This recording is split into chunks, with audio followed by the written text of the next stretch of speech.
Hi everybody. This is going to be the first video in a series on disorders of childhood and adolescence. So when we think of disorders of childhood and adolescence, we have a few important considerations to keep in mind. And probably the first one is, what are the typical developmental expectations for a child of this particular age? So, in other words, you wouldn't expect a 4-year-old to have the same kind of emotional regulation that a 10-year-old does. So, in other words, if a 4-year-old is throwing tantrums, it's not that unusual. If a 10-year-old is throwing, full-blown tantrums, we have to stop and ask ourselves a little bit more about what's going on. Not even with a 4-year-old we do, but we have less expectation that the 4-year-old would be able to self-regulate those kind of emotions. And we would expect it of a 10-year-old, that they would be able to self-regulate and calm themselves down if they needed to. We also have to think about culture. And culture doesn't always mean ethnicity or race. It can also mean the culture of the local environment or the home. And it can also have to do with gender expectations. So you might find girls behaving in ways that are different than boys. You might find that the expectation of girls is that they don't express anger. So that when a girl does express anger, a little girl maybe, then it's pathologized. It's seen as a problem. So we have to take, these are important considerations. And it comes back a little bit to our early videos on what is and what is not, quote, normal. Whether we think normal or not, when we think developmentally, there is typical. There is typical development. There are typical milestones for each age and each stage. So that, if let's say your 1-year-old isn't walking, you're not worried. That's about the age where they start walking. If your 2-year-old isn't walking, that's something to wonder about. So there are typical ages, we could call it normal, and we have to have expectations that match those developmental ages. And we also have to know them so that we can see when there's a problem. Okay, we also have to consider environment. And when there are environmental problems, they're typically going to be seen as behavioral problems.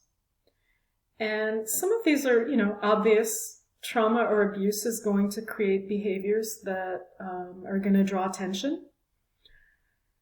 When the environment is poorly matched to a child's spirit, I didn't quite know how else to put that. But sometimes you get a child who is, very energetic. And you put them in a place that is just not suited for that kind of energy. I'll tell you a little story. When my son was, pre-K, so he was about 3.5, 4 years old. And he was about 4, and I sent him to Montessori because I had heard that that's good, and he would come home from school just as, or pre-K, just as clean as I sent him in the morning. And I thought that was a little odd, I thought that children should get a little dirty, during their day. And they would give them these assignments where they had these little pieces of paper with like a square or a triangle on it and give them a pin. And the child had to poke out the shape with the pin, from the paper. A very, very fine motor skill focused kind of behavior. Now, this is actually perfectly suited to who my child was. He was the kind of kid who would prefer to read or draw rather than, run around and get dirty. There's nothing wrong with that. So you could say that the environment of Montessori was perfectly suited for him. He did very well. The teachers liked him. They thought that, he never ever got into trouble. I actually moved him out of there because I wanted him to be more challenged. I wanted him to be in an environment where he would, get dirty and get outside a little bit more and focus on other skills. But this is what I mean about an environment match to the child. So sometimes it's a good match, sometimes it's not a good match. You might not want it to be. So if he was the rambunctious kind of kid and he was sent to Montessori, he might have gotten into a lot of trouble, and that would have been a problem too. Make sense? So a rambunctious kid is not a problem. A quiet or, fine motor skills kind of kid is not a problem. It's only a problem when the environment has different expectations. When there's danger, such as violence, of course, then this is going to impact the child's behavior. It's obvious.